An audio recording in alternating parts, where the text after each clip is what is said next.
update on my bike check. If you watched my previous one, you can already tell some differences. Okay. I'm running Odyssey bars instead of my silver taller ones. I no longer have the DK stem. I now have a top load mission stem. Got mongoose forks, DK spacers, DK frame, Odyssey wheel rim. I now have, instead of the purple mission cranks, I have these red line cranks. Hyper sprocket, 26 tooth by 9, back DK.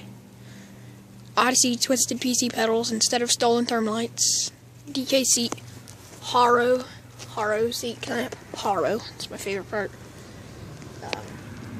2 bolt-on pegs, bolt-on. See, you could probably see the bolt-on, nope. Okay, that's basically all. I got a new stem, new bars, new cranks, and new front rim. I no longer have the red line purple one. So, that's all.